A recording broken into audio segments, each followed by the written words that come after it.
오늘은 남녀가 사귀다가 헤어지는 방법에 대해 이야기해 보려고 합니다.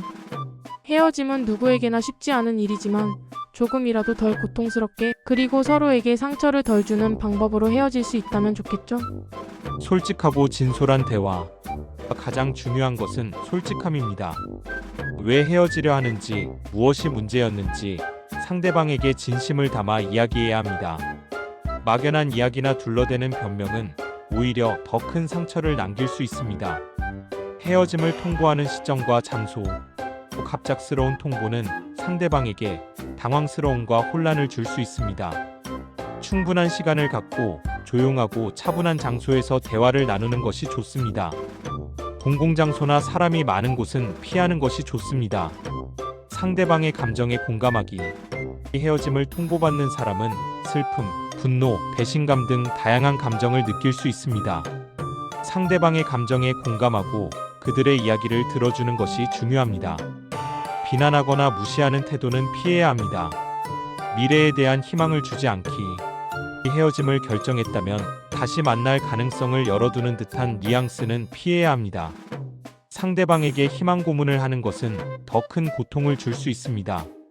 긍정적인 마무리. 헤어지는 과정이 힘들겠지만 서로에게 좋은 기억을 되새기며 긍정적으로 마무리하는 것이 좋습니다. 상대방에게 고마움을 표현하고 앞으로의 행복을 빌어주는 것도 좋은 방법입니다. 연락을 최소화하기. 헤어진 후에는 연락을 최소화하는 것이 좋습니다.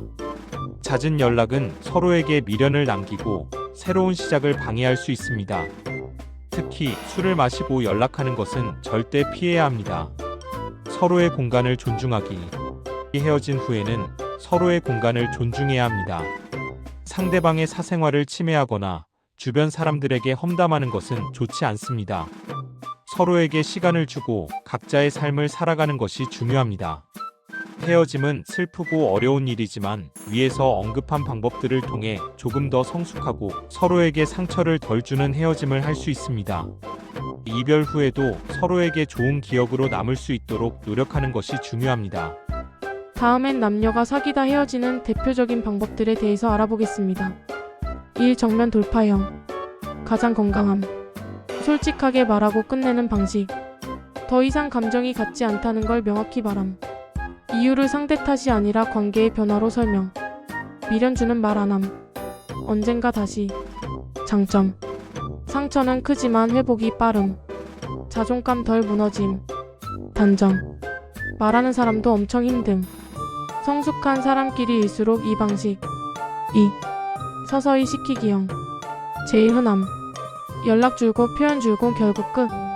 바쁘다는 말이 늘어남. 애정 표현 사라짐. 상대가 먼저 눈치채길 기다림. 장점 말하기 부담 없음. 단점 당하는 사람은 제일 괴로움. 내가 뭘 잘못했지? 루프에 빠짐. 상처가 오래감. 3. 폭발형 이별. 싸우다 터져서 끝.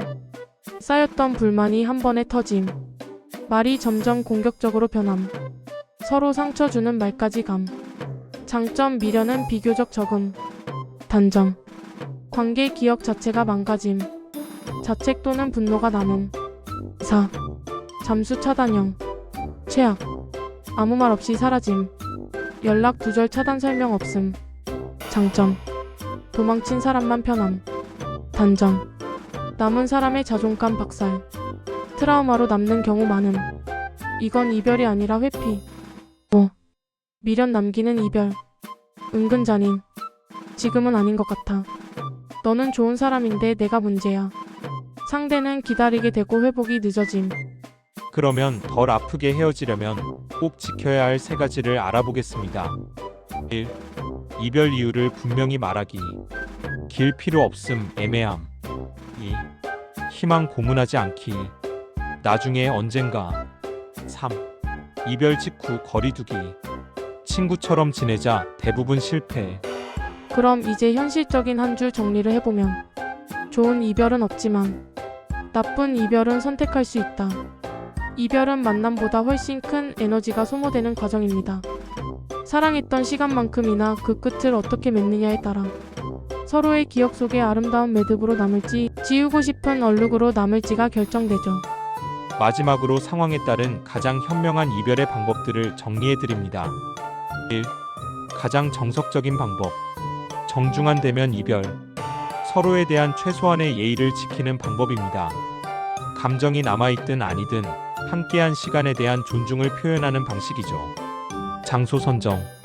너무 조용해서 주목받는 곳이나 너무 시끄러운 곳은 피하세요.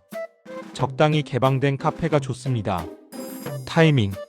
상대방이 중요한 시험이나 업무를 앞두고 있을 때는 피하는 것이 도리입니다. 화법. 너 때문에 힘들어서 못 살겠어라는 식의 비난보다는 내가 더 이상 이 관계를 이어갈 확신이 없어. 나의 마음이 예전 같지 않아처럼 자신의 상태와 감정에 집중해 전달하세요. 단호함. 미안한 마음에 여지를 남기는 것은 상대방에게 더 큰 희망 고문이 됩니다. 이별의 의사는 명확히 전달해야 합니다. 2. 상황에 따른 차선책 비대면 이별. 장거리 커플이거나 대면했을 때 감정 조절이 도저히 안 될 것 같거나 혹은 상대방의 폭언, 집착 등으로 신변의 위협을 느낀다면 비대면 방식을 택할 수 있습니다. 전화. 목소리를 통해 진심을 전달하되 대면의 부담을 줄일 수 있습니다. 장문의 메시지. 감정을 차분히 정리해서 전달할 수 있다는 장점이 있습니다. 다만 상대의 답장을 기다리는 고통이 따를 수 있습니다. 3. 절대 피해야 할 나쁜 이별 방식. 흔히 말하는 최악의 이별 리스트입니다. 나중에 본인의 평판이나 자존감에도 악영향을 미칩니다. 잠수 이별. 아무 설명 없이 연락을 끊음. 상대에게 평생 남을 트라우마를 심어줌. 환승 이별. 다음 사람을 정해두고 이별 통보. 배신감을 극대화하며 본인의 도덕성 결함 노출. 회피 유도형. 일부러 못되게 굴어 상대가 먼저 헤어지자 하게 만들. 비겁함의 끝판왕. 비효율적인 에너지 소모. 4. 이별 통보 후의 매너. 진짜 끝내기. 말을 내뱉었다고 끝이 아닙니다. 이별 후의 태도가 그 사람의 품격을 결정합니다. SNS 정리. 헤어진 직후 보란듯이 즐거운 사진을 올리거나 저격글을 올리는 것은 유치한 행동입니다. 연락 차단. 상대방이 매달리거나 감정 통제가 안 된다면 단호하게 차단하는 것이 서로의 회복을 돕는 길입니다. 물건 정리. 미련이 남지 않도록 택배로 보내거나 처분하는 등 깔끔하게 정리하세요. 잘 헤어지는 것은 잘 사랑하는 것만큼이나 어렵습니다.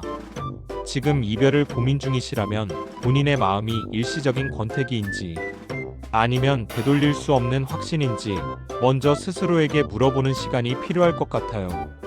감사합니다.